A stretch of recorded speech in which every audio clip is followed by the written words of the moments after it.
Hello, and welcome to Talks on Docs, a documentary review podcast where the co-hosts and guests discuss, review, and give recommendations on any and all types of documentaries. Episode 36. For this episode, we will be reviewing the following documentaries. Sean selected Docurama, The Art of the Prank. HB selected Amazon Prime, Star Wars, Empire of Dreams. And I selected from Docurama, Jackpot. Docurama is a streaming service channel which can easily be downloaded or accessed through streaming services such as Amazon Prime, Tubi, Roku, and Pluto.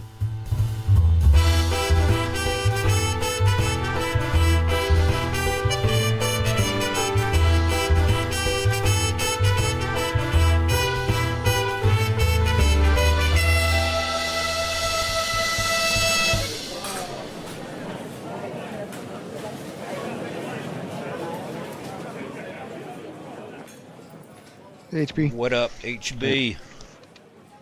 Alright, sorry. In Vegas, Sturdy? No. I should be in Vegas. No. It was a hoax, okay? Right. Didn't Pulling get a little art of the prank, are you? Yes, a little art of the prank.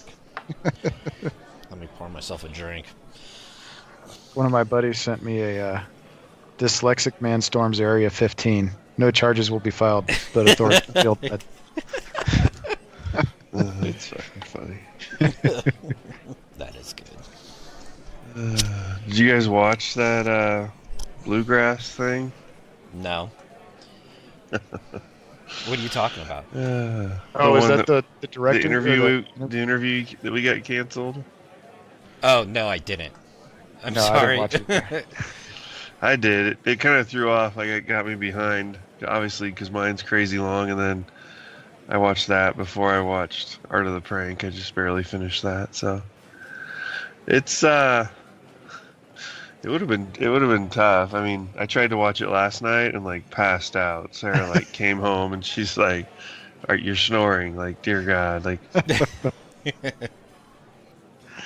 The late, sign. I mean, I don't know. If you're into bluegrass, it would have been, I don't know. I'm not into bluegrass now. Very much not into Very much bluegrass. not into it now. It has confirmed that for you. I feel like that's where like Bob Dylan got his roots. Maybe like No. it's, I don't know. It's just two women and they're droning and their voices aren't horrible, but they're Right. not good. So Well, did we reschedule that, or is that canceled? I was honest with her. I explained that I also realized that she was on the East Coast, or the director was on the East Coast, and he was talking about New York time at 9:30, and I thought he was just getting it mixed up with 8:30, and realizing no, he meant 6:30 our time, which was Todd and Eric, and their schedule changed, so they're not able to do the 6:30 slot anymore. And so I told the director, I was like, so the slot I originally had you for, those guys aren't around anymore right now until further notice, and that my guys for the 8 o'clock session were kind of done doing the interviews. We've moved on from doing interviews, so I just was upfront and told them, and there wasn't anything else that I got back, so I don't know if they're upset with us or what, but I mean, it's already been shown at I think theirs was going to be at Doc Utah, so it's already come and gone, so I'm not too stressed about it. It is not going to get picked up.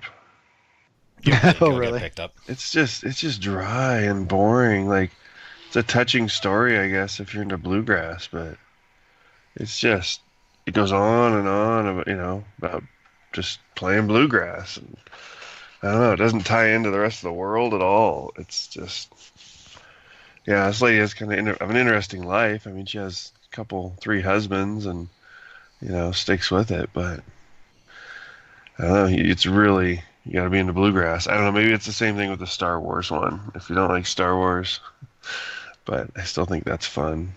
Yeah, but there's still more. I mean, we'll get into it later, but there's still a lot more that you can pull out of that Star Wars other than just being a super geek fan of it. Mm-hmm. Right. Just determination, going against the grain. I mean, we'll get into it later, but Yeah, so I watched it, saved it to my watch for later's one on the Tubi thing. I was able to watch it in my full screen. Is my mic sounding different or anything? Because I switched mics to what you guys have, so it's more kind of consistent sound. I don't know. We'll see. It's kind of a experiment I'm doing tonight with the mics. I'd say it's less dominating, if that makes sense at all. Okay. You calling me dominant? You just had a really like deep, big voice with your other one, probably because it's a better quality. Deep and big is something she's never said to me. Oh, ouch. Oh, well.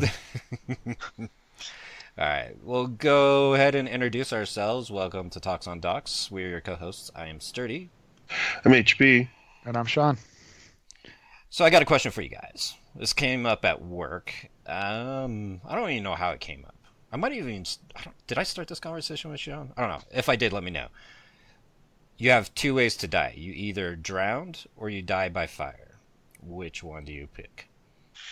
Ouch. Either way.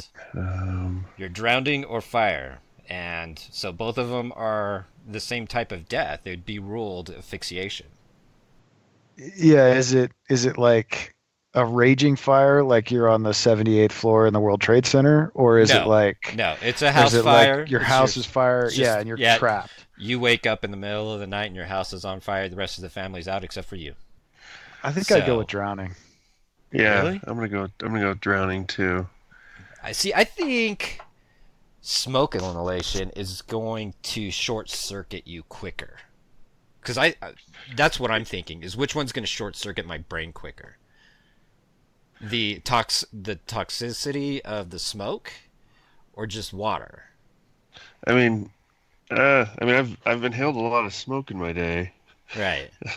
and I coughed up black stuff for a better part of a weekend, and I was in smoke so thick that I couldn't see a guy that I could touch in front of me. Right. So I've been there I don't too. know. Yeah, I think drowning. You know, once you swallow a couple good gulps and you can't get back up to the top. Well, okay. Well, swallowing doesn't speed it up though, because all you're filling up is your gut. You're not filling up your lungs, unless if you somehow convince or physically force yourself to inhale that water, which I don't see your body allowing you to do that to the point of death. Fire hurts. Yeah. Very good. Hot smoke going into your lungs. I mean, yeah, I agree. I think drowning would be better. The quote of the night, HB. Fire hurts. Yeah, brass tacks. I don't want to feel the pain. I don't know. I just think there's going to be too much thinking with drowning. You're gonna have more time, probably. Thinking while you're drowning, Yeah. right? Yeah. I don't know, man. I talked to a firefighter and he said drowning. He said there's no way, and he's a firefighter. He's actually a chief marshal. Wow. Yeah, and he said, "Oh yeah, I'd definitely pick drowning over fire." And I mean, he's dealt with fires his entire life. Yeah, see, he knows better. Yeah, I know. I don't know, man. It's different for each person, but if any of our listeners want to write in and tell us what they think, or if they have experience with both of them, let us know, because I would like to know. Definitely. Yeah, I almost died in a fire, and then I drowned when I tried to put it out. Have you guys ever Tell us that story. If any of our listeners have that story, I'd love to hear it. Right. Have you guys ever been like somewhat close to a drowning, or I mean, you and I have been in fires just because of work nonsense. Yeah. When I was 2, we lived in Southern California, and our neighbors had a pool, and I distinctly remember looking up from the bottom of the pool at the surface of the water, and not being able. I mean, I was 2, but I still have that memory. Wow. That sucks. Yeah. And I would still choose drought over fire. Yeah, I don't ever remember almost drowning, but I have this story from my childhood that I was told. We lived by a river up in Portland, and there was a story that I was plucked from the river at one point when we had one of our floods that was building and the river was rising. I have zero memory of it. I was probably preschool, kindergarten age. But then my dad has distinct references that he says when he first tried to teach me how to swim, and swim lessons did not go well, so he delayed it until I was much older because he thought that was all connected. Yeah, I could see that. I've never really had any close encounters with drowning, so maybe that's why I would prefer that. I don't know, because you guys have had those close experiences. I don't know. Yeah. So today, know. So yeah, like we were talking about earlier, has anybody heard anything about Area 51 raid? Did anybody look into it? No, I haven't. No. Yeah, it must not have happened at all. Period. Well, I saw something on the news yesterday that they were preparing for it in some town in rural Nevada, but there was nothing of concern. Yeah, I think it's called Rachel, Nevada. Oh, Rachel or Michelle or something like that. It's right outside. They've got that little alien bar. Mm-hmm. Yeah. Yeah. I thought about putting Band of Brothers on the TV in the background so you guys would think I was there. With all the gunfire and grenades going off. Yeah. There's not just a gate they can walk up to like Will Smith did. What was that? Independence Day? Yeah. One of my all-time faves right there. We were what, in college? No, high school, right? When that came out? Yeah, high school. Like our senior or junior year? Somewhere around there? Something like that. I saw it in drive-thrus the first time. Wow. Yeah. Nice. Yeah, that was probably a theater for me. Yeah. Yeah, I think that was my freshman year of college. No, I'm like a little Freshman year of college? first. My first freshman year. What year did you graduate, Sean? Were you ahead of me? Yeah, I graduated in 95 From That's college? No, from high school. no, I'm 95 too. Okay. You guys are old. Shut up. I almost had Eric on tonight. Our token millennial. Yeah. He's angry for a millennial though. Yeah, he's a far cry from an actual like stereotypical millennial. Yeah. I'm a little behind you. I'm class of 98, so Yeah, okay. you guys would have picked on me in the hallways. Right. Yeah, all right. You guys ready to go into Apple Podcast ratings and reviews and also have an email? Awesome. Oh, an email. Nice.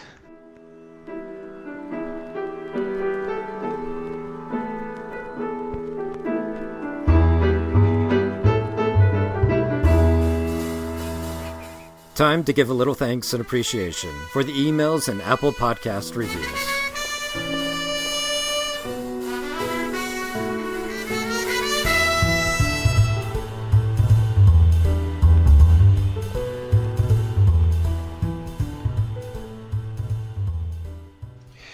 All right, we'll go ahead and start with the reviews, and I cut off the entire title of this one. It's a long one. It's a 5-star. This is an Apple review. Apple Podcast ratings and review. Enjoy getting the backstory on C... ... I forgot to include the full title on it. This is from Flatbush Flea. There are some great podcasts on narrative films and TV shows, but too few on documentaries. I would agree with that. Totes. Yeah. Nice to be able to drill down with filmmakers. Sit down is, I believe, what he meant. This must have been one of our directors that we interviewed. Nice to be able to sit down with filmmakers and get the backstory on how the films were shot and edited. Hard to get this info anywhere else. Thanks. They didn't leave their name. Flatbush Flea. I'm gonna guess that was the director from Australia with a name like Flatbush. Did you think that? I'm just wondering what other kind of bushes there are. Yeah, there's Flatbush and like a fluffy bush. Yeah, there's manscaped bush. There's well-trimmed bush. Burning bush. And we're off the rails. Rose bushes. But then it's flea.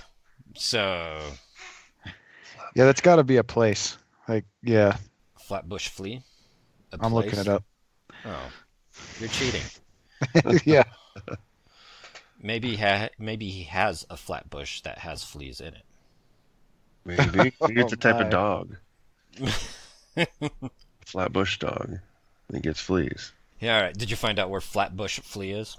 It's a neighborhood in Brooklyn. Whoa. Really? Yeah. Okay. Never knew that. Never even heard of it. There you go. Next one. Great. Another 5-star. And this is from The Real Greedo. That's the character on Star Wars, right? Yes, Guido it is. or Greedo? Greedo. Greedo. Okay. Yeah, that's the Han shot first. Are you confident in that? Yes, I am. Because I've seen Harrison Ford wearing this shirt. And did it say I shot first, or did it say Han shot first? It said Han shot first. Okay. All right. Great Doc Podcast is its title. These guys clearly love documentaries, and I appreciate that they cover films that are still in their festival run alongside films which are already on Netflix. As streaming platforms become more fractured and viewers have to work harder to seek out the films they are interested in, podcasts like this are going to become an absolute necessity for doc fans. So we're going to become a necessity, you guys. Like air. My wife that. Hmm? Well, that's my wife. Yeah, you're not a necessity. Sometimes. You're just like a trophy or something, or Very much a trophy. I'm very well displayed. Yeah. Good description. well, she is the breadwinner, right? She does bring home more of the bacon, I'll Yeah. proudly say. I married up, yeah. Yeah. Nice. So you are a trophy husband. I can leave some vacuum lines like you don't know. You also, last sentence for that one is subscribe now, so you don't miss out. So thank you for putting that out there to subscribe. Have our listeners subscribe, because it definitely helps us out in the long run. And then we also got an email from Scotty Verco. He was the director of Battle for Ranked Choice Voting. I did the interview separately with him. So his email: thanks again, Sturdy. I've listened to the podcast several times, and your comprehension, questions, follow-ups, and pace were perfect. I know I'm perfect. Thank you very much. Being my first film and my first podcast interview, you made me feel very at ease. How sweet. So thank you for that. Thank you, Scotty. I greatly appreciate it. Yes, Scotty. All right, that will do it for our Apple Podcast reviews and ratings and emails. Please, if you have any questions or comments, please send us an email at talksondocs@gmail.com. If you leave us a review, we will gladly read it online or on the podcast, just for humor and to also respect you guys and give you guys a chance to have something to say for us. All right, we'll go ahead and go into our selections for next week. During the next section, the co-hosts keep it fresh and spoiler-free as they announce their selections for next week's podcast. All right, so for my selection for next week, I'm going to go ahead and pick Netflix, Bob Lazar, Area 51, and Flying Saucers. Since we've already talked about Flying Saucers and Area 51, might as well just continue on that. Have either of you guys seen this yet? No. No? All right, so the synopsis. In 1989, physicist Bob Lazar broke the story of Area 51 and the U.S. government's work on alien spacecrafts. He blew the whistle, shocked the world, then went silent until now. Director by Jeremy Kenyon and Lockyer Corbell. On IMDb, it's got a 5.5 out of 10 stars, so not too impressive. But I've heard good things about it, so I don't know what the deal is with the rating. I didn't get a chance to look at the Rotten Tomatoes score on it, but there is. I'm looking for the rating. I'm not seeing one though, so. But it's going to be on Netflix, so that'll be my selection. Bob Lazar, Area 51. What about you, HB? I am going with a documentary on Prime called The 24-Hour War. And it's actually in the vein of an upcoming film that's caught my attention that I want to see as well. Cool. This one is, in the early 1960s, Henry Ford II and Enzo Ferrari went to war on the battlefield of Le Mans. This epic battle saw drivers lose lives, family dynasties nearly collapse, and the development of a new race car that changed racing. It's got a 7.3 on IMDb.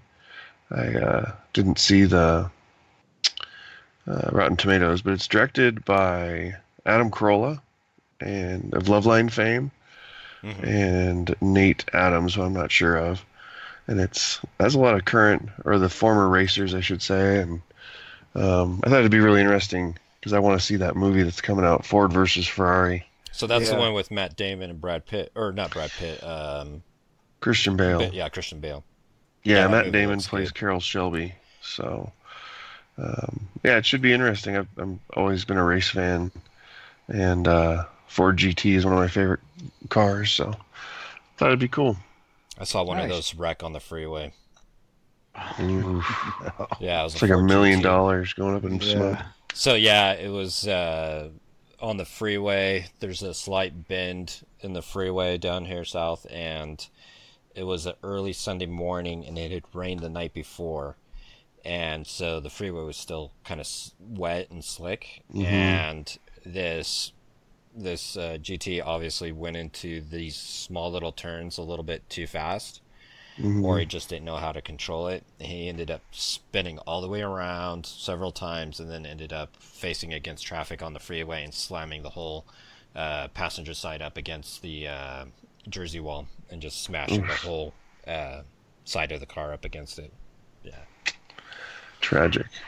Yeah. Yes. Sure, he was very devastated of making such a stupid decision. Yeah. Yeah, right. Sean, what you got? I've got on Netflix, Film Worker. It's a rare person who would give up fame and fortune to toil in obscurity for someone else's creative vision.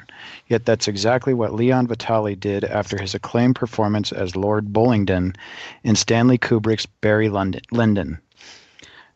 The young actor surrendered his thriving career to become Kubrick's loyal right-hand man. For more than 2 decades, Leon played a crucial role behind the scenes, helping Kubrick make and maintain his legendary body of work.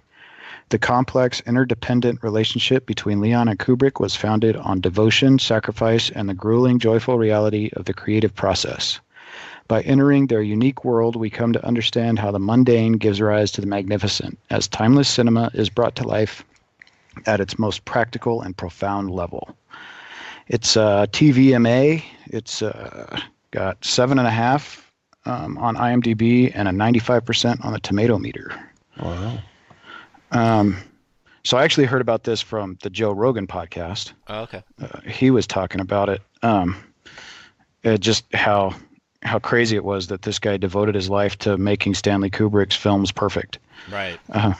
It's just funny. There's one of the quotes on Rotten Tomatoes is, "Film worker works best when poking holes in the altar of genius men whose attention to detail is almost always inexplicably tethered to being an outright bastard." I thought that looks awesome. So, Yeah. I think Todd wanted to do this one at some point. Oh, really? Yeah, I think he brought it up in conversation at some point. I don't think it was actually on the podcast. It was like just in passing that he was talking about this one, and it sounded really interesting. So, when did it come out? I think it's just like a couple of years old. May 11th, 2018. Oh, so just last year. Okay. Yeah. Yeah, it must have been just like in passing that Todd must have brought it up. Cool, good selection. I like that one. Yeah. And that will do it for our selections for next week. We'll go ahead and go into our shorts now.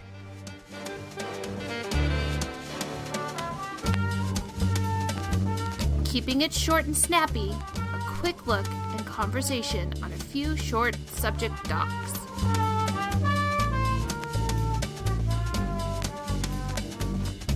All right, our short selection for this week, we just finished watching. It's going to be on Vimeo, and it's called The Problem Solving of Filmmaking. It's directed by David F. Sandberg, and this is a synopsis of it. A short video explaining on something I talk about on the Shazam commentary track.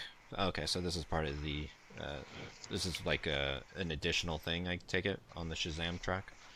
Shazam is now available on digital, and if you buy the iTunes version, you get a commentary track along with the other extras. So I guess this will be on that. Yeah. So I really enjoyed this one. It was cool because it kind of goes along with the Star Wars documentary that we're going to be talking about later of the special effects and the backdrops and kind of problems that come up with filming a big production movie and such. This documentary talks about like there's kids in the movie and they're wearing a jacket, and why are they wearing a jacket inside, and later on in the story, you know, should they be wearing the same clothing, and how filmmakers have to solve those problems when they're cutting from one scene to the next and stuff. So I liked how the director was comical about it and kind of poked fun at it. Yeah. Yeah, I like it starts out with just we did everything. We painted out all the blue guys, making them fly, and then we forgot all the cast and crew that are standing right there in the shot. Right. I guess they're blind, deaf, and dumb because they didn't even react when he flew right by them. Yeah. Yeah. But can you imagine how, I think of paint. Did you guys ever try back in the day with the old paint? Oh, to yeah. Go pixel by pixel to do something, Oh, and yeah. then you zoom back out and it looks like crud. It's still totally not good. You're like, why did I bother spending an hour on that? It's funny how much easier it is now, though. Yeah. There's a video or a YouTube channel that I follow that he's a filmmaker / photographer, and every once in a while he'll do a YouTube on how to edit out something out of your film, and it's so much easier than it used to be. Right. Yeah, I thought it was interesting. Just thinking about all the clues that everybody think are in, and all the Easter eggs they say are in these movies, and I'm like, how many of them weren't meant to be there, and then they had to kind of tie something in, and they put something in there to cover something up or something like that. Right. Or how many of them were a joke that the prop maker threw in there just, and then, by the way, that ended up in the shot. Yeah. Yeah. Well, didn't what was that movie or television show on HBO? Thrones. Game never of Thrones? watched- Yeah, Game of Thrones. There was the Starbucks cup that was left on the table. That whole Yeah, I've seen debacle. Yeah, I've seen memes about it. I never saw it, but Oh, you didn't? Yeah, I never watched it. So, but I saw the memes as well too, where nobody ever caught it. She had a Starbucks cup right there on the table with her during the entire show. But I guess after it aired the first time, they were able to go back and cut it out. So it's funny, that stuff, because I put together construction plans, and the same thing happens with construction drawings all the time. We have 17 different people that look at it to make sure we didn't miss anything, and then it goes out, and the day we send it to the print shop and give it to everybody, and I get the first hard copy, every time the first sheet I open, I was like, oh, totally missed that. That was always something else. Yeah, there's always something. okay, let's go ahead and go into our breakdowns for this week.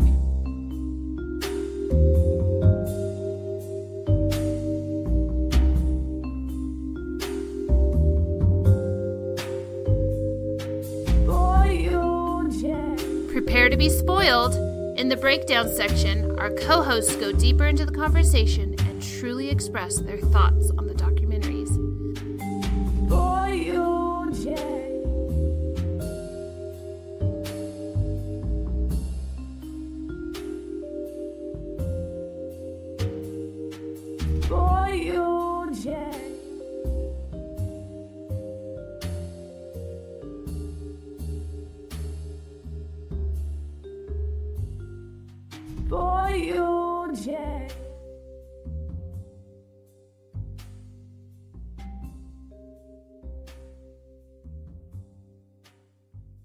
All right, we're going to go ahead and go into our breakdown now. I'm going to start off with mine.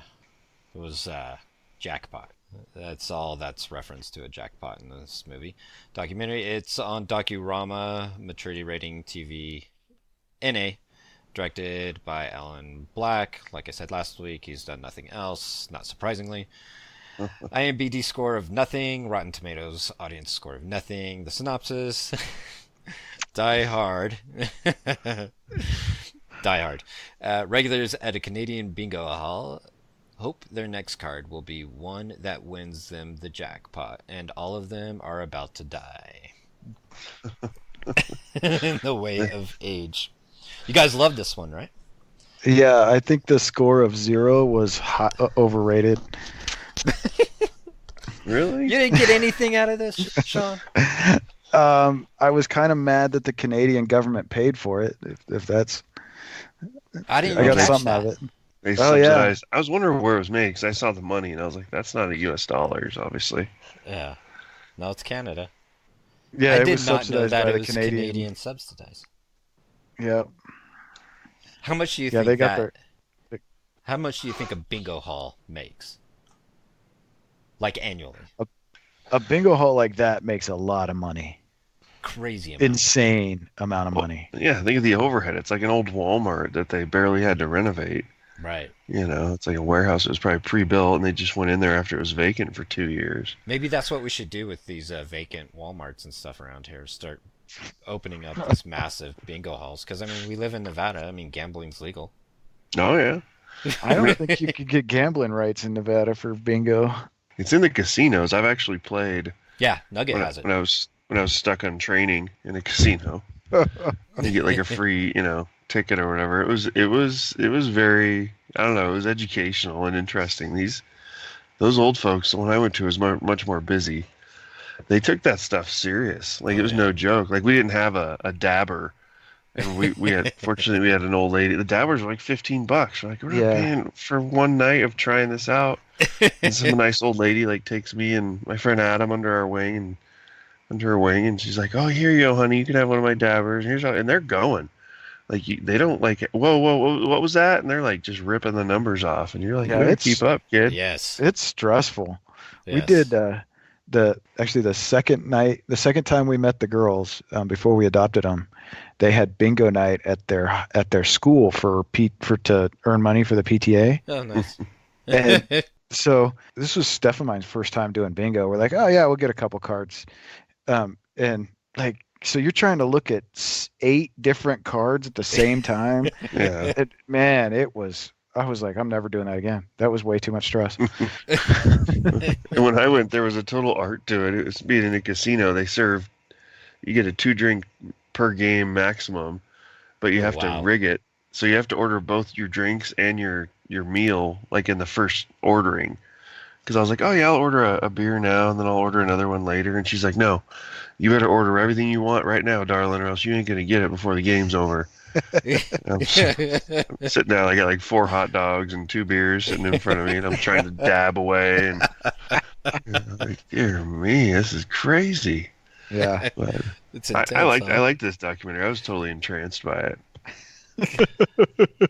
I couldn't find a single redeeming thing. I was sitting here trying so hard to find anything that I Really? liked about this. I didn't like the cinematography of it. I didn't like the subject matter. The people, I couldn't care less about the people. I was just like, You didn't like "Oh, I looking got up their noses with the camera angle? Yes, Yeah. it was a very odd camera angle. That is a good point. It was a mixed bag for me. It was like, at the beginning of it, I was like, oh, okay, this is going to be kind of fun, to kind of like poke at and everything. And there's obviously some things to poke at. But then it just got depressing towards the end. And I was just like upset with myself for like thinking about making fun of things, because you realize like some of these people, like their life, this is all they have is bingo. And if they didn't have this bingo hall, they would be, sitting in their houses completely depressed and have nothing to do. But then the other depressing thing was seeing like the wife that was just absolutely addicted to anything that was gambling, because they go to her house and she's like watching that horse race, Yeah. and she is so concentrated on watching that horse race as compared to everything else that's going on. I mean, she's got a filming crew inside of her house. Her husband's being interviewed, and all she cares about is that horse race.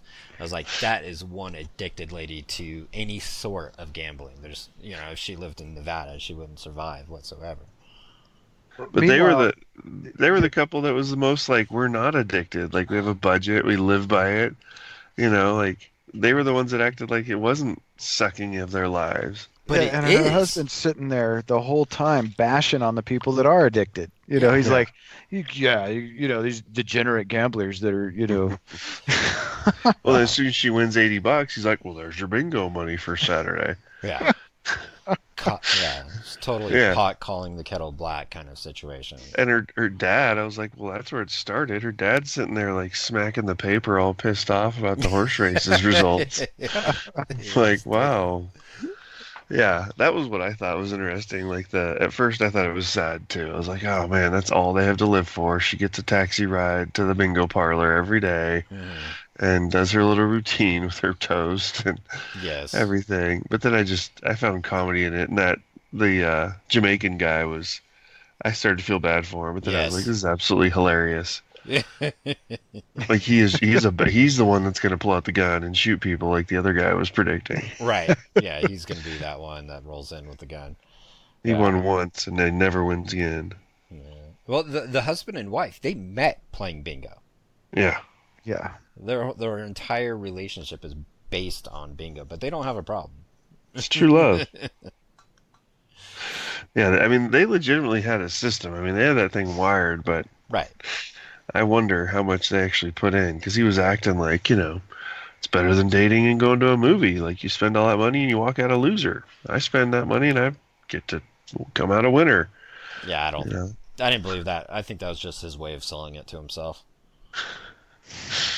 So, yeah. I mean, Because I think I wondered if they served alcohol, because nobody was drinking in that No. place. no, I doubt that. Yeah, you probably can't get a license to have alcohol and Gambling. gambling. It's only a good old sweet Nevada thing. Yeah, I liked it. I was quite entranced by all the characters. I thought it was amusing, but sad, yes. So you guys have both played it. So I couldn't Yes. figure out how it plays because I've never played bingo. Like the last time I played bingo, I think I was in 4th grade. So, It's basically the same. It's just you got more cards and it's fast. but what's up with the Yeah. colors? I don't remember anything with colors because they kept on talking about like, is it the color of the card? No, it's like the row is that color. Is Yeah, that like color? the B is red, the I is green or something. Okay, so the actual word bingo doesn't come into play like it did in 4th grade. So you're just saying like red 52? Or No, are they you would saying still say- I read 52? No, No. the red is so because you can see the color of the ball before you can see the number. So they're like, "Ooh, a red one. That's the color I need." So they know which row to be in, Yeah. and then they turn the number around and they call it out. Okay. So yeah, it gives them a heads up. And there's different things like on the table you can pay even more money for to have a little like mini screen right there that some of those characters had versus watching like the big screen and not paying extra for it. Because if you get behind, it's really hard to catch up. But if you have a little computer that you pay $10 a rental for, Oh. you can catch up. But And yeah, it's because you don't get as much money if you don't get the bingo on the number. So like if they call, G53 or whatever, and then they go 012, then if you got bingo on G53, then you get a consolation prize, but you don't get the big winner if yeah. they've gone on to the next number already. Oh, so the less numbers that get called, the more you make. Yeah. Isn't my okay? But you need to be up with them, is what he's saying. Like you need to call when you get bingo. You got to call it. If they pass you, Oh, Then- got it. you get a I'm slow consolation. Yeah. So the payout's not as big. And then And plus there- you get all stink eye from everybody in the bingo Yeah. hall. and there's and it's not just like in one line. There's like straight line. There's blackout, like where you get the whole board. There's crossing the T and Yeah, there's X different and- bingos. yeah. You guys know too much of this. It's concerning. I learned it at an elementary school. Yeah, it's a whole new world in there too. 'Cause you walk in and it was real quiet. Like that's the one thing that I was struck by is how eerily quiet it was. Because everybody's like, "Shut up! I'm listening. I need to know what the letter is. I'm half deaf anyway." And so everybody like needs to hear that letter number. Got it. It was cracking me up. So they had those scratch cards for the balls. I'll take some balls. Yeah, balls. Would you like some balls? I've got balls. Maggie, did you get your balls today? The one dude had like 4 cards of balls and he still lost. He was so pissed. Dude looked like he was out of the mafia. But he had like he had like 4 of those cards for balls, and he ended up losing, and he only had to like hit one more dab and he would have gotten it. He was so pissed. But yeah, that cracked me up, the whole balls thing. So the question I had, especially after watching the other documentary that we watched, was is Mr. Jamaica's bingo at the end just for the camera, or did he actually finally get a bingo? I think he got it. You do? I think so. What do you think, Sean? I think it was for the camera. Really? Yeah. I did too. The way he said it was too quiet and subtle. The It wasn't way- like yeah. I think he Maybe- would have lost his stuff if he really got it. Maybe I was just too glad that it was over or something like. God, this has got to be the last shot. He finally said it. Roll I credits. thought it was hilarious when wonder who that was that called. Is that like his girlfriend or something? He just like crawls under that table. Oh my god. Yeah, he He's does.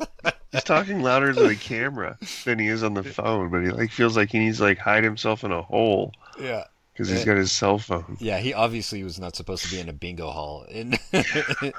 Yeah, he They were got caught not. with the needle in the arm. Yeah, he did. All right, so you guys ready to open up a bingo hall? Make some real cash? Yeah. Rent out Stock one up of on these- Metamucil. Rent out one of these abandoned Walmarts in town. Yeah. Yeah, you guys got I think it's- anything for this one? What were you gonna say? I was just gonna this say is- I'd recommend it. This is a regret for me. What did Stephanie think? Did she watch it? Yeah, this is the only one she actually saw this week. And Okay. if she has if she has a vote, you don't get to pick docs anymore. So You are on a runner of yeah, less than awesome. Oh, come on. Gringo was good. she did say the good thing about this one was the lack of poop in this episode or this documentary. So. Yeah. They're not Yeah. bad, they're just weird. There's a difference. You can be Very weird s- and good, yeah. right? Yeah. Yeah. At least there was no pronunciation issues to argue about. Right. Bango or, bingo. Yes. So if anybody plans on opening a bingo hall, I recommend you watch this. Yes, that would be the only reason to watch this documentary. Yeah. Retirement planning. Nice. All right. Well, Sean, we'll go ahead and go on to yours next. All right. Mine was The Art of the Prank, which follows the antics of Joey Skaggs, the godfather of the media hoax. So this was not rated. It was came out October 9th of 2017. Runtime was 85 minutes. It had a 90% audience score on Rotten Tomatoes, and I don't think it had an IMDb score. I don't think it does. And it was on Docurama, which we Yep. watched on Tubi. Yep. So this is Joey Skaggs has been hoaxing for 40 years. Yeah, Yeah. 40 years. Yeah, a long time. Everything from a dog brothel to Scalping? the scalping one I thought was hilarious. Yes. And then let's see, he had coma vacations. Hold on for a second. And Hold on. HV, Yes. what do you rate this one? This is a definite recommend. It is? Okay. Yes. What is Yes. yours, Sean? I think this is required. Oh my gosh. Wow. I think this is required because watching this, all I could think about was that Following Seas documentary, and I was like, I totally got hoaxed on that Following Seas documentary. The concrete And boat. everybody that watches documentaries needs to watch this so they know Yes. that there are people out there that are nefarious, that are putting together terrible documentaries that are fake. Yeah. So I think it's required for that reason alone. Okay, I'll give you that. I don't know that There it's a is great a- documentary. There is merit in that. Okay, go ahead, Sean. Sorry. Yeah, that's fine. So it kind of ends with a fake documentary that they put together in 2013 that they actually put through all the film festivals, or tried to get into all the film festivals. Mm. They actually got it into several. I was hoping they didn't. Honestly. But no, they actually did, and you know the Yes. thing finishes with them. So I pulled up their Pandora's Hope, which is the fake documentary. Yeah. I pulled up their website. They still have a website for Pandora's Hope Oh, really? and a Twitter page. Wow. But So they which? listed all. So out of all of his hoax that they go over, did you have a favorite? It's amazing how easily media and people are just so gullible, and they'll just believe And anything. lazy. Yes. Yeah. They're so lazy. Like, the guy has been doing this for 40 years. How is he still getting away with it? And using the Like- same name.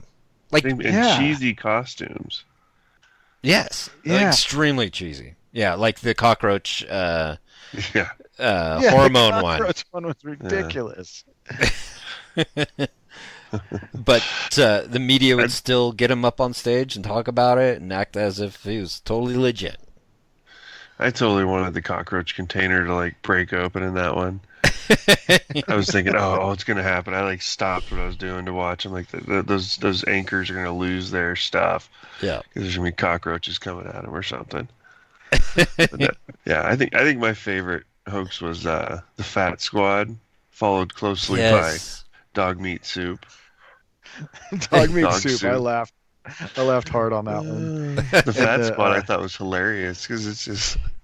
I would think I love to see- remember the Fat Squad. Like, Like when it aired? They chain the fridges shut and they like physically like restrain people and Yeah. like limit their diet. And the guy's like, "What's the chain for?" Sometimes you gotta chain the fridge shut. And I so thought like it was 4 like- thugs like live with you. Yeah, Yeah. Yeah. and they're all stand in- fat. Yeah. That's I think I remember like an In Living Color parody of Of the it. Fat Squad. that sounds right. Yeah, I think I remember seeing it on like In Living Color or something like that. But I like the confessional that he took to the Democratic National Convention. Yes. That was, yeah. So There's it was people a to confess some stuff. so it was a confession box that was mounted to a tricycle, and he was Yeah. just rolling around in front of the convention so that people could give up their confessions. And they seem to believe that. Like they actually, nobody said he wasn't a real priest. Like seriously, the Catholic Yeah. Church didn't be like, no, that's not us.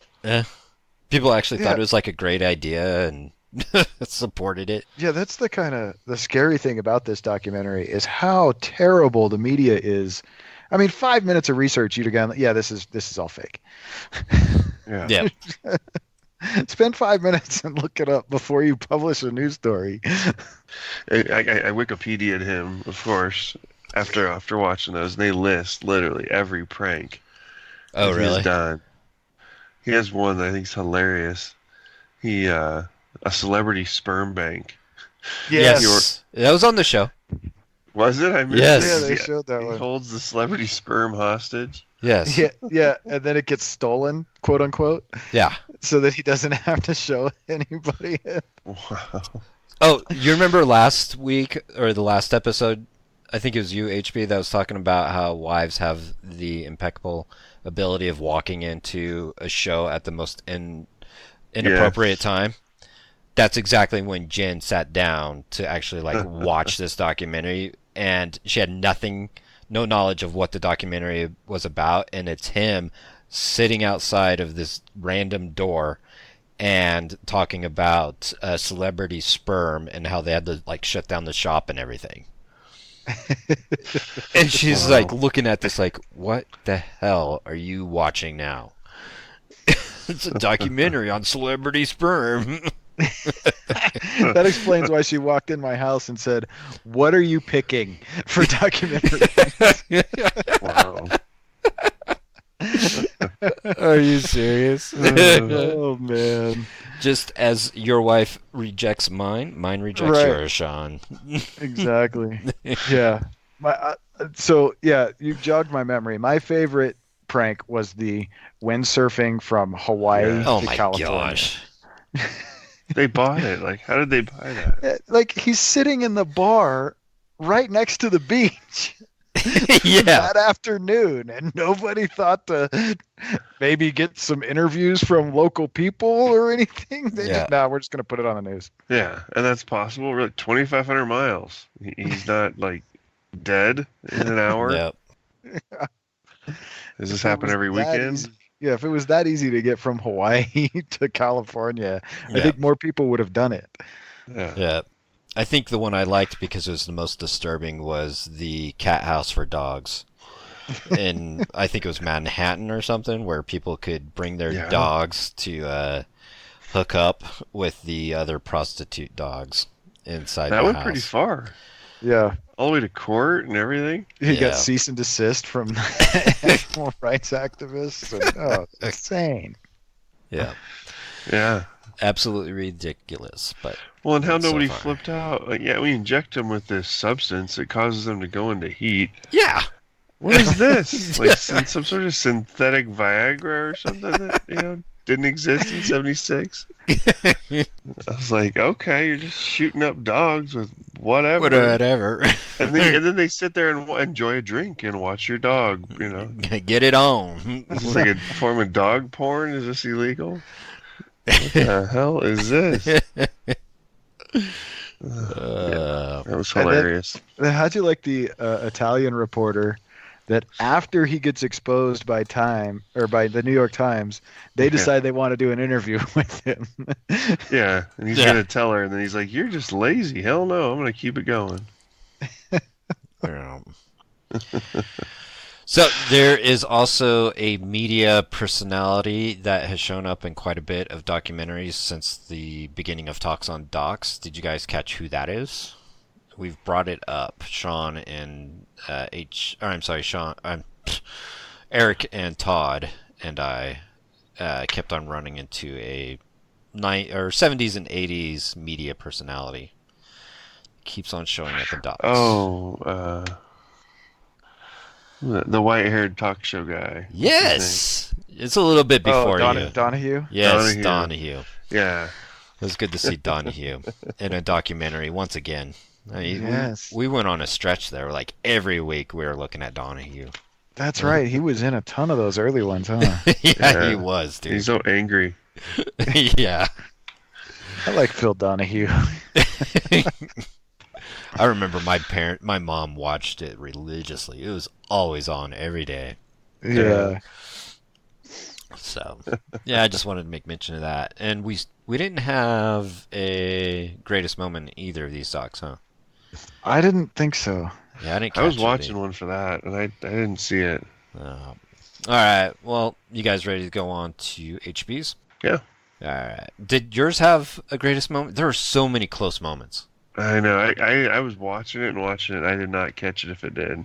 There was a lot of great, but not greatest. Yeah. And there was a lot of most important. Yeah, and- most. Tons of Yeah. mosts. Yeah. And I was like, oh man, that could so easily be replaced with greatest. Yeah. But all right, go ahead, Sean or HB. So mine again was the Empire of Dreams, the story of the Star Wars trilogy. Came out in 2004. It's on Amazon Prime. It's an 8.3 on IMDb, and it was a 91%. I just found on Rotten Tomatoes. Nice. So it's a one that requires an intermission. Has a runtime. Yes, it does. What was it? 2.5 hours, I believe. Yeah. Yeah, 2 hours and 31 minutes. It See, says. I think this one would have done better as a series and have it broken up between because they cover all episodes 4, Yes. 5, and 6. It came out Yeah. in 04, so it totally doesn't really. It barely touches the upcoming, prequels 1, 2, and 3. Right. When did Netflix go? It was Netflix was way later, huh? When it went streaming, huh? I have no idea. Yeah. Streaming didn't come out until much later. Yeah, So- I would think so. So I think if they would have had the choice later on, they would have made this a series, a docu-series, where they would have done one of it be just specifically on the life or what he did before Star Wars, and then go into each episode individually. Yeah. Yeah. I think that would have been a better way. The first hour and 15 minutes of this, like almost literally at the halfway point, is when they finish Star Wars: A New Hope, Mhm. and that I felt like that was great. Yeah. And then there was a whole nother hour and 15 minutes of this. Yeah, they shortchanged the second and third movie for sure. Yeah. Well, I think a lot of it was so repetitive because I could see him just kind of duplicating everything over and over again, like the process. Yeah. I did. I mean, I took a lot from his motive, all sorts of stuff. Like some of it, obviously from like secret inside Star Wars details to Yep. like one of the big things being his supposed motivation, kind of like you were talking about, Sturdy, that he wanted to be an independent filmmaker. Yep. And in a roundabout way reached it, obviously, but then in effect became his own corporation, creating the monster that he ran from in the first place. Yeah. But the fact that he Could say put he all joined the dark side. yes, yes. But the amount of money he put up for 2 Yes. and then 3, Oh yeah, that's insane. I Yeah. think it was 30 million for 3, and then he blew through that. Is what he said, or for number 2 was 30, and they blew through it. Yep. But it That was is genius, insane. though. He knew what he had, though. You know. The smartest thing he ever did was the whole merchandising. Oh, You know, totally. I don't think Star Wars would be what it is if it hadn't been for the merchandising. Yeah. Yeah, but it And just then- didn't take off at first. If you've watched that those other docs, the Yeah. Toys That Made Us, Yeah. Yeah. That's a it great one. almost didn't happen. I mean, Kenner was the saving grace to them. They Yeah. almost And that was like the last ditch toy company as well too to possibly do the toys as well too. And Kenner just Yeah. kind of picked it up on a whim. Yeah, like Kenner was like, they didn't even tool up to build the stuff because they're like, yeah, it's not gonna matter. We're Yeah. not gonna spend a bunch of money for it. yeah, they used a sock for one of them. Yeah. Yeah. So one of the tidbits I really thought was cool was the name of Luke Skywalker having thought to be Luke Starkiller. Yep. I've heard that before. I'd never heard that. Oh, you hadn't? Yeah, I'd No. heard that. I don't know where. It was a long time ago though. Yeah, there's a lot of little things in here that I knew, but this kind of put it all together. And then there was a lot of other things that I had never heard before. Yeah. Like what were some of the things you hadn't heard before? I'm trying to remember just off the top of my head right now. Yeah. I hadn't heard of the was it Blue Harvest? Blue Oh, Harvest, yes. I definitely didn't know that. Nickname Yeah. of the movie. Yeah, for the third, yeah, they made up that fake name to kind of keep it hush hush. Yeah.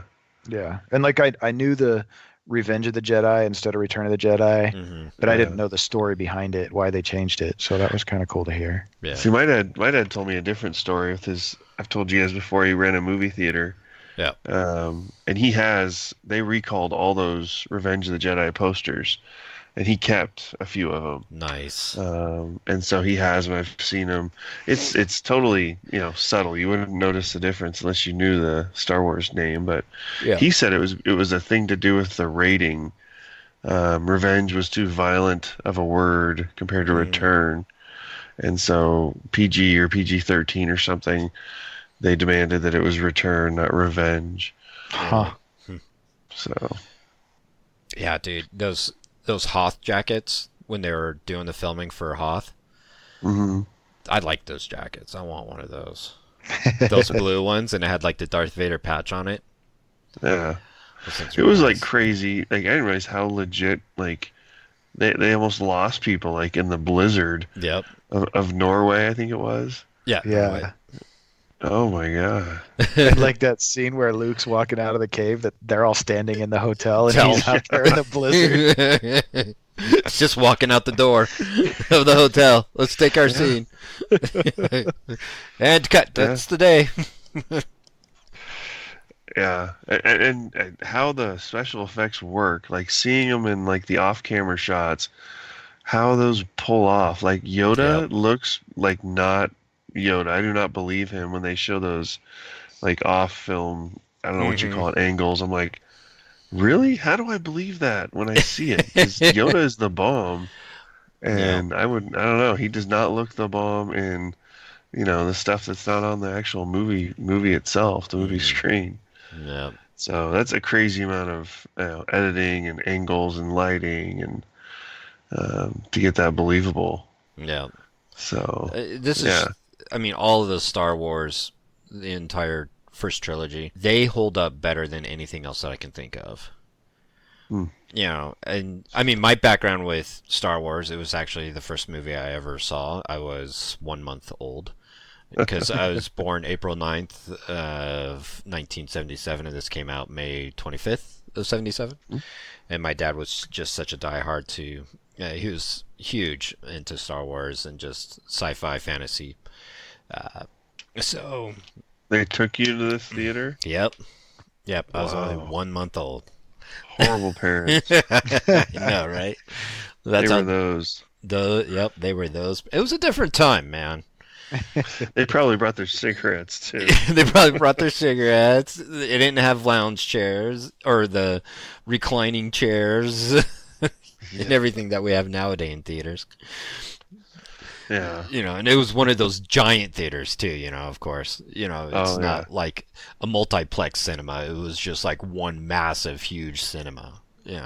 Seated like thousands or whatever people. Yeah. So, yeah, I mean, I've been around Star Wars my entire life. I had all the toys and everything growing up, and I remember having R2-D2, and Sean's been to my house. I have tons of R2-D2. That's my guy, is R2-D2 when it comes to Star Wars. I think out of everybody in the movie, and I've told this, Sean, out of everyone, R2-D2 ends up being the most crucial up until the most recent movies. But the last movie, yes. Oh my god. Yes, I've seen. Yes, it's R2-D2. So you're saying without R2, there are so many storyline things that would have collapsed. never have happened. They, what was it? The Last Jedi. He was the one that had the missing piece to find where Luke was at. Right. So they don't give that to anybody else. The video that's jammed in him that Yes. Luke has to fix, and Yes. Luke doesn't fix it. It doesn't get played. Yes. If they never even make it there, R2D the storyline would have never have continued, and that's right at the beginning. Yeah.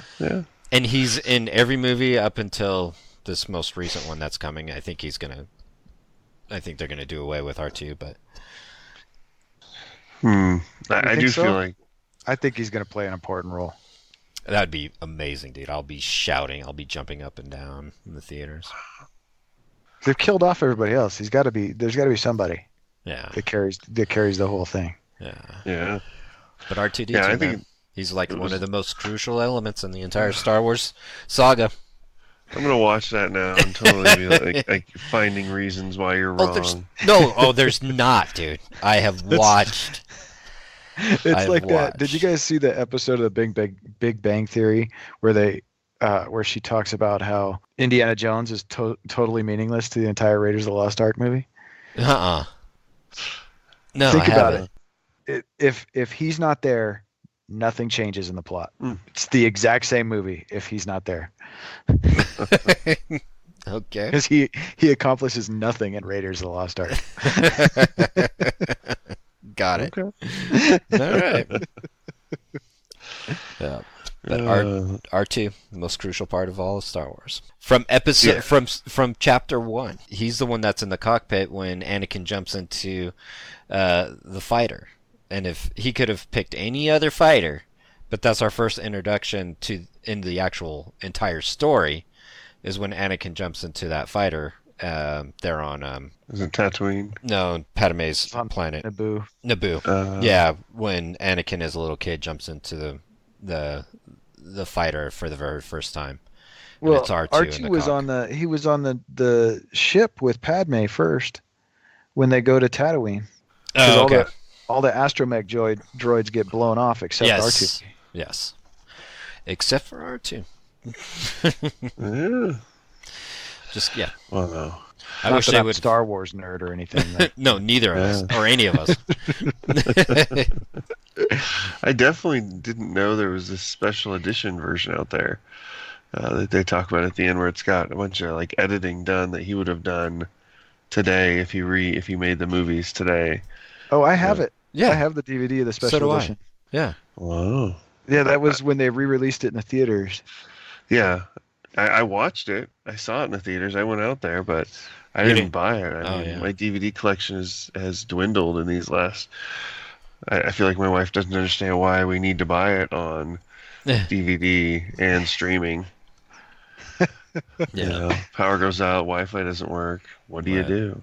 Yeah, I think you should sit down and have a long talk about that because that's an important thing in a relationship. Well, we do have 2 box sets of Back to the Future in different versions. So that's you can see where my things lie in my life. One Right. might be the special edition one that lights up with the fluxing flux capacitor. So Right. Maybe, We have- possibly. Well, isn't it harder to find the original theater cut now of Star, Star Wars? Wars? Yeah. Yes. Because that's the whole thing with like Han Solo, who shot first, and it's like really hard to find the original cut of that, like the original VCR that was released. Yeah, I have it on VHS. I do not have it on DVD. The do you original actually cut. have a Wow. I have the VCR still? VHS. I have a VCR even still. For your for you millennials, just Google search that. Yeah. We had it on Betamax when I was growing up. Oh wow. Wow. That's because my dad was A little Sony bit of an Beta guy, electronics nerd. Yeah. He was an electronics nerd, and Beta made better video, Yes. but VHS killed him. So Dude, I remember my dad getting into the hugest like yelling matches with one of his high school buddies about Beta versus VHS, and that whole dilemma that was going on with Sony having the Beta and because Sony making the bad decision of that they were the only ones that were going to have that technology and they weren't going to release the Beta tech, and then VHS was basically kind of like open source, like anybody Yep. could pick up VHS and kind of do their recording. And they used to get I mean, we'd go over to their house for these dinners, and my dad and Alan would get into these freaking just screaming matches about freaking Beta versus VHS. Yeah, I remember do you remember the giant discs? Mm-hmm. oh yeah, the old laser discs. Yeah, laser discs. We had some of those in school, and I'm like, wow. and then it went all the way down. I had a buddy that demanded everybody should use the mini CDs, and he would dub all my CDs onto mini CDs. I'm like, what do I do with these things? And he's like, they play in everything still, man. There's a little slot built into the computer tray. It's a conspiracy. They're actually supposed to be in there, but they won't sell all of them. So they fight against it, but it's built into the computer, man. Yeah. I had totally forgotten about the mini CDs. Yeah. I forgot those even existed. Yeah. Now everything's the cloud, something that's not even a material substance. It's like the Force. It's all around us. How about the lightsabers? Like, that was epically disappointing. Like, they never had anything even in like filming Right. besides wooden sticks attached to lightsaber handles. Yeah. Like, that was that okay, so if I'm an actor on Star Wars, that would kill it for me. Hearing Chewbacca's voice and Oh, yes. Darth Vader's voice, that was like some Scottish guy. Yeah. Like, the only guy that could pull off a voice was C-3PO. Yep. Yeah. You know, it was the only actor robot that had his own voice. Yeah, and he almost didn't even have it. Yeah, They looked didn't for want other to. actors. Yeah. He is a skinny, like, Super dude to skinny fit dude. inside that. Yeah. Yeah, I watched him on, he was being interviewed because somebody wanted me to do the voice of C-3PO. So I was watching interviews of him to try to, like, copy his dialect. But you could obviously tell that he deliberately, when he's doing the voice of C-3PO, he goes up a notch. And he was doing an interview and somebody asked him, you know, like, what do you think of when you're doing C-3PO's voice? And he goes, oh, just grabbing my nuts and squeezing them as hard as I can. It's like, that totally makes sense. And then I started to think about that, and I was able to get that voice that I needed for C-3PO. Wow. Yeah. Yeah, I was just amazed in a lot of things about the dedication, like how long it would take to get some of these shots. And these guys just keep redoing it and redoing it and Yes. redoing it. I mean, it almost didn't make it past the opening filming, and I'd heard that before. They had trouble on the desert scenes. Yeah. You know, the droids are just falling over and sand's everywhere. Well, I've heard that, like, Harrison Ford is, like, really good about just continuously doing scenes over and over again. Did they talk about this in this documentary about Harrison Ford? I mean, doing not being reshoots? not in that regard. Oh, I think it was. Oh, I was listening to another podcast, and they were interviewing a girl who had worked with Harrison Ford, and this is later on in life. I mean, this is like within the last 5 years or so. And there's a scene where Harrison Ford has to run down this long driveway during like a cold season, and the director wanted Harrison Ford to run faster, and Ford came up and said, well, I'd be able to run faster, but there's this like hole or divot in the driveway that like slows me down because I have to slow down so I don't like stumble through this like divot in the road. And this was after like 15 shots of trying to do this scene, and Ford was like, can we get a crew out there to kind of fill in this hole? And the director's like, oh, of course he'll do anything for him. And like not even 2 minutes later, they look down the driveway and there's Ford with his hands like grabbing whatever dirt he can off of the side of the driveway to fill in this hole. And it's like no actors as big as him would ever be seen doing something like that. But he is just like, and then they did another. The director's like, okay, let's just do like one more shot and we'll be good. And they ended up doing another like 20 shots of this scene of him just running down this driveway. And Ford was like completely cool with it the entire time. Wonder if he practices flying that much. Yeah, because he crashed into a golf court. It's right. Yeah, he's had some problems. Yeah. I was curious. I didn't know about that little scene at the end with the sand beast that is eating Lando Calrissian, and that was a good one. he gets poked through his foot or something. Yes. He was saying. Yeah, I've heard that before.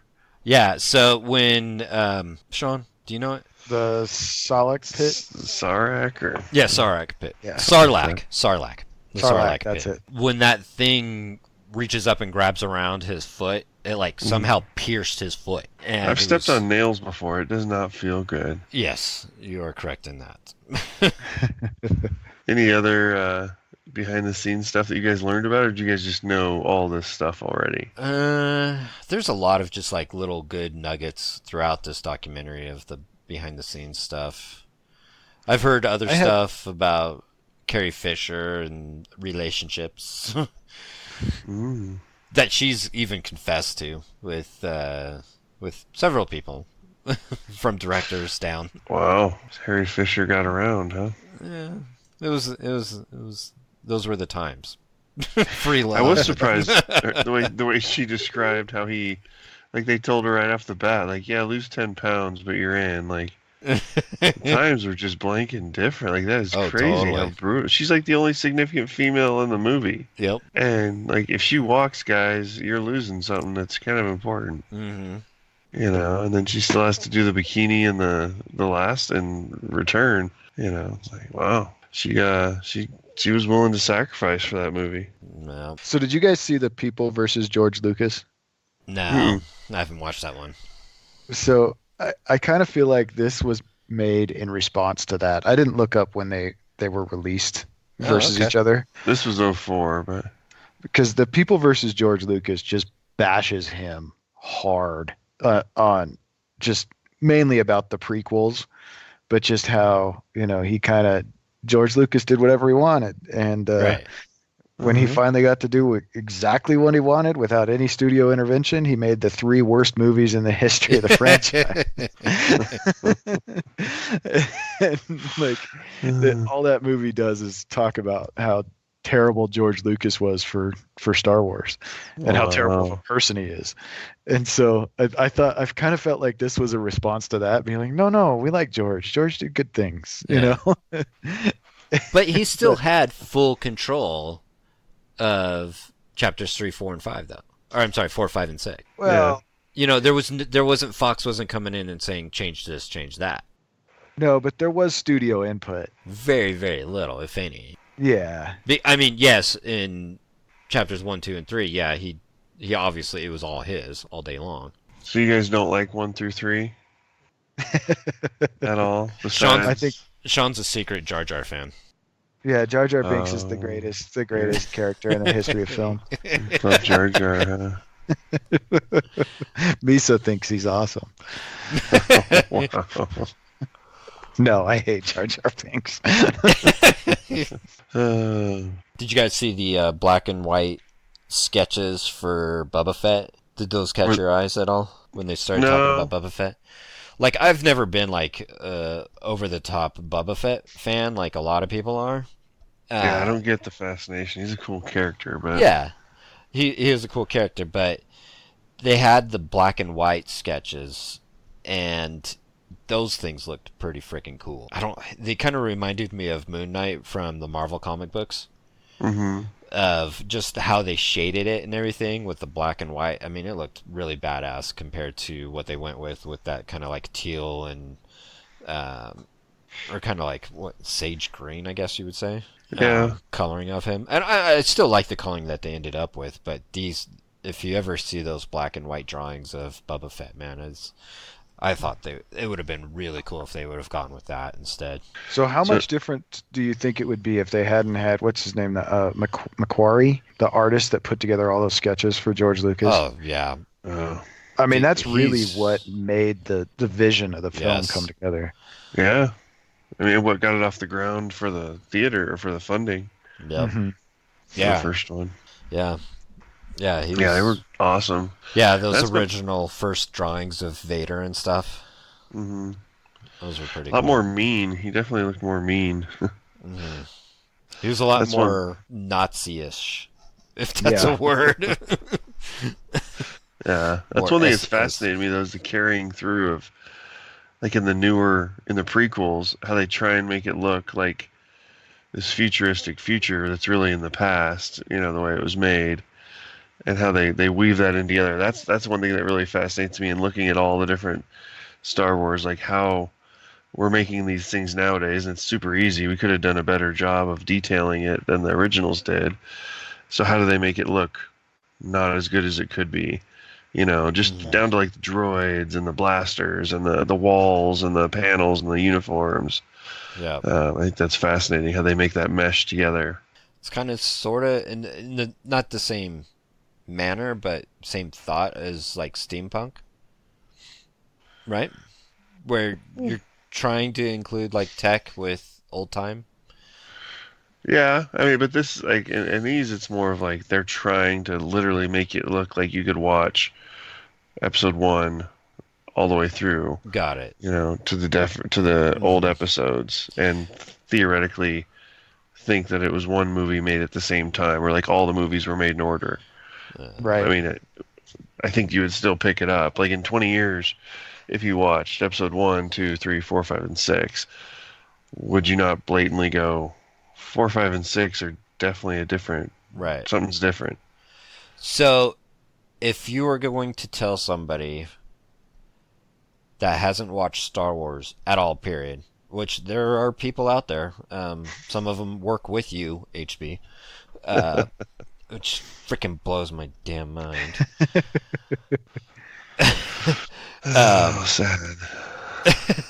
What order are you telling them to watch it in? Ooh.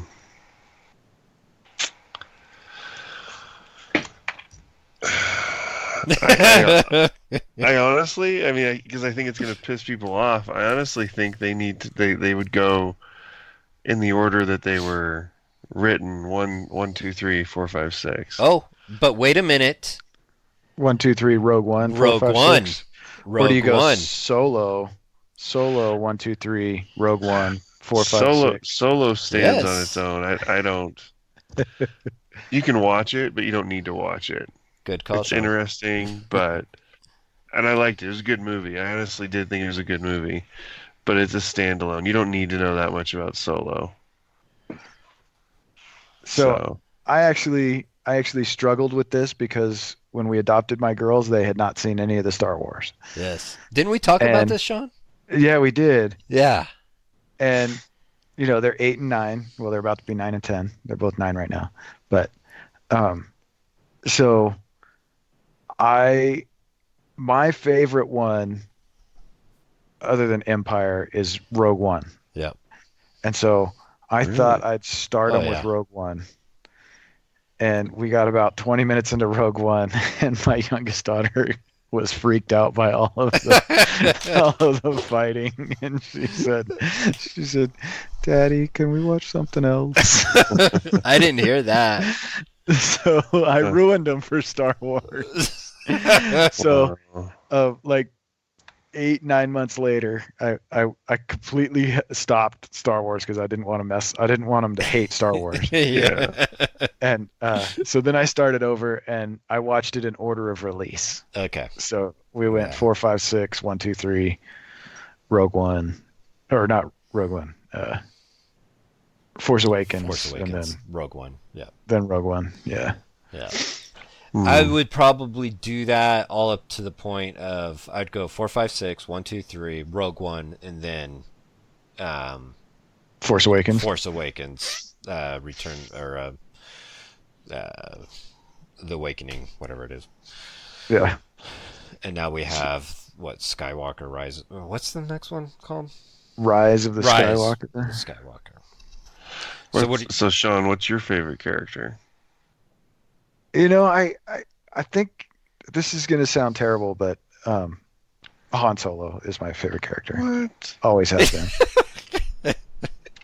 What is You yours, guys- HB? The heart and soul of the whole genre of Star Wars, Anakin Skywalker to Darth Vader. The root of the Force, basically, in this movie's like the giant, story of how we go from like innocence to like the most evil of evil. Okay, so what's your most favorite movie then, out of the entire? I don't know. I don't have an absolute favorite. It sucks because everything from 4 to there's things I like about that, but then I like young Anakin. I totally dig young Anakin and seeing his story and seeing him then knowing what he's going to become. Like the Phantom Menace, young Anakin, or Are we talking? Yeah. Attack of the Clones, or the Clone Wars. What is it? What's the second one? Anyway, the terrible ones. Yeah, the terrible ones. Yeah, him racing on his, yeah. So I have a huge problem with the actor that plays Anakin in 2 and 3. Like he's just a whiny little bitch. Hayden Christensen or the Yeah. kid? Yeah, No, Hayden Christensen. Hayden. Really? I hate that guy. Dude, he sucks. he is just such sucks. a terrible actor, and all he does is whine the entire 2 movies. Both movies, he's whining. The only He time is I an like him, evil whiner. Yeah. the only time I like him is when he's got his arms and legs cut off and he's on fire from the lava. You don't like him when he Spoiler goes and alert. kills all the kids? No, he even whined about that. He came back all sad and crying. I mean, there's no way that guy becomes James Earl Jones. Okay. Well, that guy didn't even have James Earl Jones. Couldn't even be him. Right, but I mean, there's no way. I don't know. I like and you're gonna hate it. I like Hayden Christensen. I think the look of him. I don't focus on the whining. I think he acts it out well. I like the look of it. I think he fits the role. He's well, and he goes from. I never truly think he's an innocent looking character. I think he's definitely got that undertone to him the whole time. I'm like, yeah, you're flipping. You're in your head. You're already flipping, like from go. So yeah, but I think Anakin is overall my favorite character. I mean, But yeah. Vader's not crazy though, because you're kind of making Yeah. it sound like he flips crazy. he has or okay, just yeah. So I mad. think once he gets his stuff chopped off, he has some moments of some Zen moments where he has to regroup. I think that changes you and you lose all your appendages. I would imagine that does change you a bit. You find a new focus in life, like a new, you know. So and half your face is scar tissue. No. I will have to admit that one of my favorite Star Wars scene is when they don the Vader mask onto Yes. Anakin. I Yeah. think that is very well scripted, very well placed, and just the smoke, and when the breathing comes into effect, you hear that first, and you're just like, oh man, it just It's throws. all on. Yeah, that scene is amazing. Okay, so there are a lot of my favorite scenes that are Vader. Because in Rogue One, when he does the walk through the hallway when they're taking over Princess Leia's ship, and he's just freaking straight up annihilating everybody and using the Force. That whole scene in Rogue One with Vader going through that hallway is that is one intense scene. What are some other great scenes of Vader? I mean, just the very first presence of Vader when he comes through. Well, I mean that's actually Same still, scene. That is the same scene. Yeah, yeah.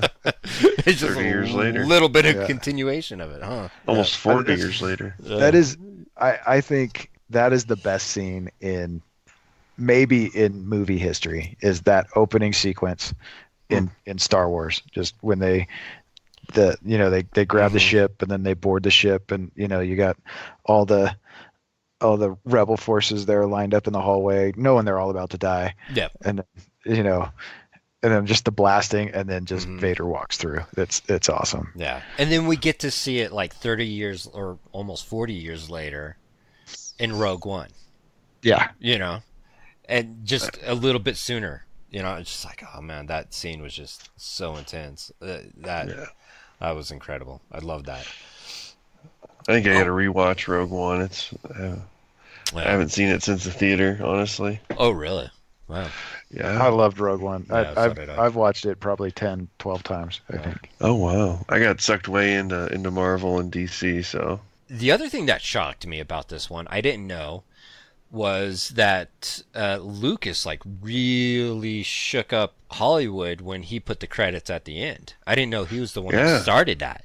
Yeah, Yeah. that blew my mind. That the guild, the Writers Guild and the Screen Actors Guild, and everybody sued him over it. Yeah, It's kicked him ridiculous. out, sued him for millions of dollars for freaking putting the credits at the end. Oh, gee, Yeah. Willie. Oh, well, yeah, it strikes you now. Like I watch movies, old timer movies, and I'm like, all this stuff at the beginning. I'm like, this is so hokey. Why do they play? Why do they play it this way? And Oh yeah, So it's my terrible. Jen, for whatever crazy reason, she decided that she was going to start watching Christmas movies, and like the old classic ones, the ones with what's White that one? Christmas. Yeah. And so she's watching these with the girls, and Like, so Jen starts it on Netflix, and like the credits roll at the very beginning, and Yeah. the girls are like, "Well, why are we watching the end?" Jen's like, "This isn't the end. This is the beginning." No, it's the end. The credits are running. You know, it's such a generational thing now. And I had no idea that Lucas was the one that had changed the tide on that. Yeah, I didn't know that either. So we have at my office once a month at lunchtime we watch a movie. For it takes like 3 or 4 days because we get a half hour or so we can watch of each movie, and so our theme is just it's got to be movies from our childhood. So we call it the movies that made us. Yeah. But like this month we watched Major League, and it like the first 7.5 minutes is just credits. It's just showing scenes of Cleveland and credits. Yes. Wow. It's weird though now seeing the older movies with the credits at the beginning. Yeah, well, they still did. They did in Back to the Future in the first one. They're flying through the clouds and everything, and there's a lot of credits in the beginning of the Back to the Future. Still, that's Oh, different. really? Yeah, I'm thinking of like how modern of a movie I can remember now that had credits at the beginning. That's Yeah. interesting. Yeah. I mean, Marvel even changes it up now because you'll have that big action scene, and then after that, then you'll cut to the movie kind of credit scene where you have the flipping of the pages of Marvel and all that, and then the last one, I think there was like 3 different breaks, wasn't there? Oh, because then you went back to Hawkeye out in the field with his family, so you went back in time, and then you jumped forward again. That'll be a fun one to watch. The making of those. Yeah, because those things have tons of Easter eggs. Oh yeah, I rewatch those and see stuff every time. Yeah. And just how many little tiny things just connect to 12 movies later. It's like, were they really thinking that out? Yeah. You know? Or was it just coincidence? Or is it just somebody goes back through and goes, "Oh yeah, we had this little thing. Let's tie that into this movie." Right. That they're making right now. Mm-hmm. So yeah, with Disney Plus, they're gonna all the Marvel movies are in there. I checked the list. That's So you crazy. could watch them. You could watch them in chronological order. You could watch them in release order. You could have the whole same conversation. No. Yeah, my oldest girls, Kaden and Kaylin, they want to do a whole vacation of a full-on Star Wars. Oh, what is it called when you watch a bunch of things all together? Marathon. Yeah, kind of like a marathon. Yeah, a Star Wars marathon in chronological order, including the cartoons, including the canon cartoons of. Oh wow. Yeah. That's how many hours is that? Dude, it's like a week's long worth of. Wow. I think you go with the movies and.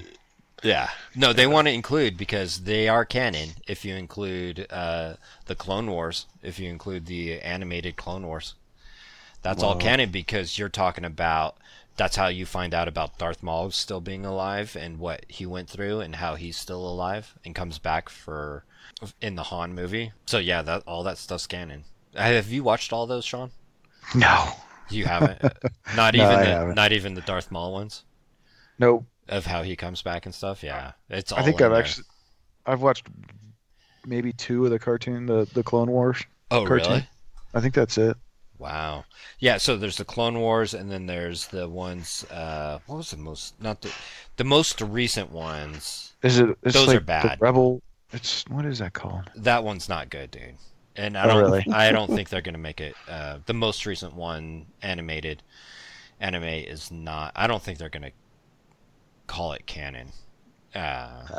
Because that's with like Poe and not R2D2, but BB-8. yeah, BB-8 and stuff is in that one. It didn't come off too well. The thing is that they tried to do a new type of animation, and with that, the movement is slower, and so they like really made it dialogue heavy, and there's very few action scenes for a cartoon that just doesn't work. it's weird. I mean, you'd have to watch it to understand it, I guess. But yeah, so there's the Clone Wars, and then it goes into what's the other one right after that? Rebels.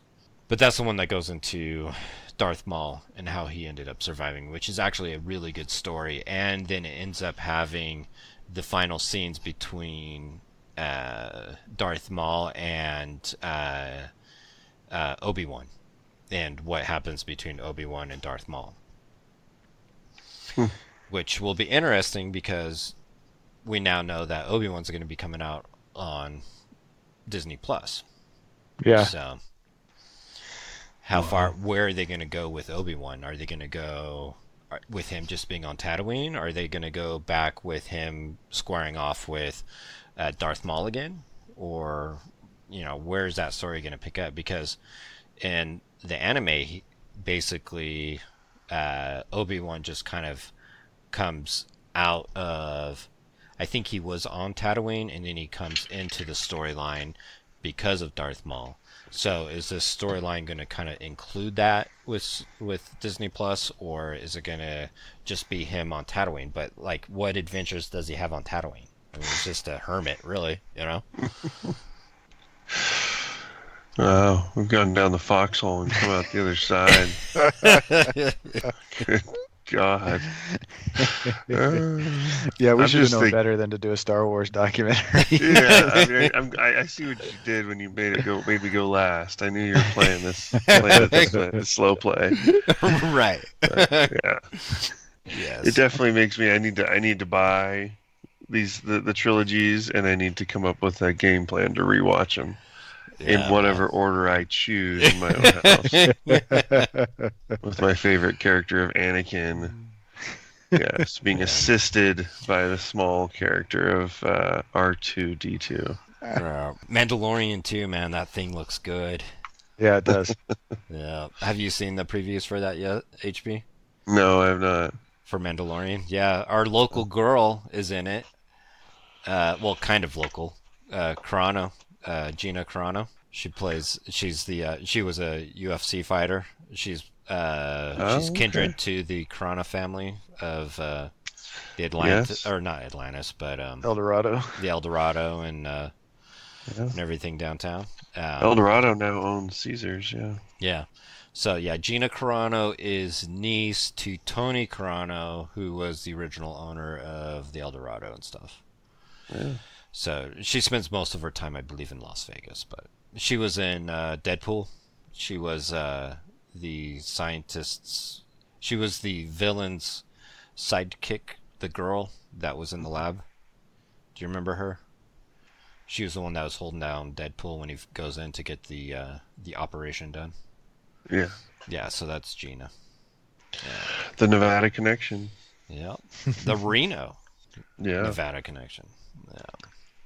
I've seen her in the airport, but she's... You guys hang when you fly. Right. Well, yeah. My dad used to be not best friends, but friends with her uncle, Tony Carano. They all went to Reno High back in the day. He was the all-star quarterback of Reno High School back in the 60s. To go on and own the El Dorado. Yep. Well, awesome. I definitely required, based on the length of our review of it, it's got to be required. Right. Yeah. Yeah, I mean, okay, so let's say you're not a Star Wars fan, like any type of millennial that's out there right now. What do we take away from this documentary? So we learned that Lucas had this determination to go against the establishment, the man, and won. Mm-hmm. So I think that's something that is very well brought out in this documentary, that you can go against the establishment and the man and the big kahunas and come out on top, because he definitely did that. Even though you're a nobody in a industry such as Hamilton, Harrison, and look at where they're at now, because these guys got cast into Star Wars, which ended up becoming one of the most epic movies and trilogies, and they were absolutely nobodies in the movie industry. So that's something that you can pull from this is that maybe when you step into something and you don't feel like you're worthy of it or that you'll make a difference, you could look to Hamilton or to Harrison Ford or to Fisher Carey and see what they did with Star Wars and influenced an entire generation and then some. What else? I think tradition matters, and there's a formula for it. Yeah. Everybody's stuck with it, and all the characters stuck with it. Yeah. And I think it's better for it. And it's set a trend that has continued through 2 more trilogies since the original one. Yeah. Yeah, and that was another interesting thing I didn't know about Harrison Ford was that he was willing to sign off after episode not episode, but after Empire. Empire Strikes Back, because he was already a star with Spielberg over at Indiana Jones, and he very easily could have. I mean, he even tried to convince him, "Hey, just kill this character off. He doesn't even need to be a part of it." And he actually had a pretty good argument. Yeah. But I like how they ended up doing away with Han. Really? Later on, I did. You didn't? I mean, I don't know. I just could never picture him dying, and then he actually did. But I hate what they did to him in The Force Awakens. Really? I think everything they did to him in The Force Awakens was terrible. Even killing him off? Yeah. His own kid kills him. But that gives depth. It gives depth to Kylo Ren. But Han Solo was the only one that had a depth of character. Oh yeah, that's your favorite character. That's right. And then you just then they take him and they take him and he's basically a complete loser in The Force Awakens. He's been hiding out in outer space. He doesn't even know where the Millennium Falcon is. And then that's embarrassing. Right? He's old. And then his own kid kills him. Yeah. I'm sorry, Millennium Falcon is a character as much as R2-D2 oh, totally. is. Totally. Especially after you watch Solo. Could R2-D2 have accomplished half his stuff he did without riding on the Millennium Falcon? Yes, of course. Let's just argue importance here.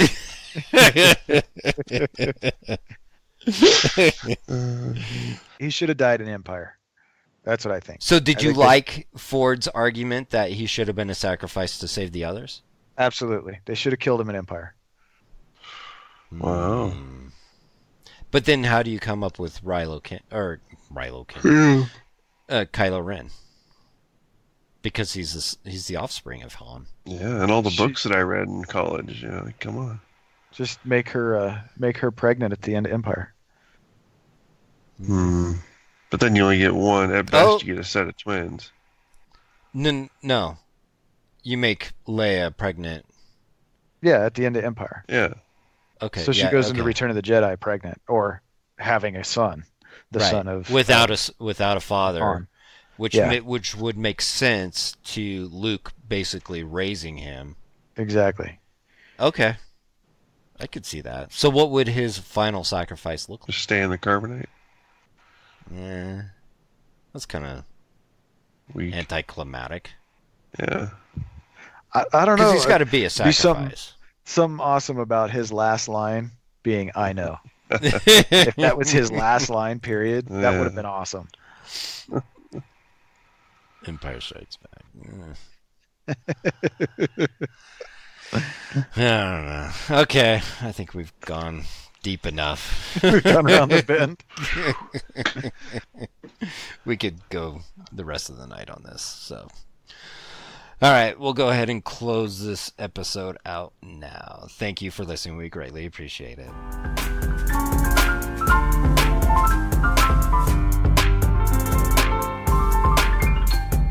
Talks on Docs is a community podcast, meaning we want to get to know you and to talk to you, the listeners. But to make that happen, we need you to first contact us. Please feel free to email us at talksondocs@gmail.com. Or if you prefer, contact us on Facebook at Talks on Docs or on Twitter at Talks on Docs.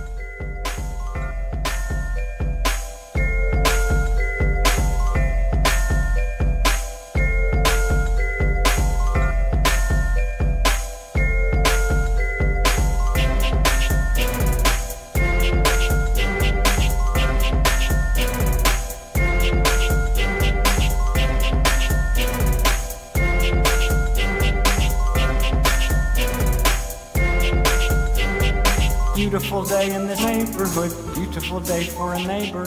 Would you be mine?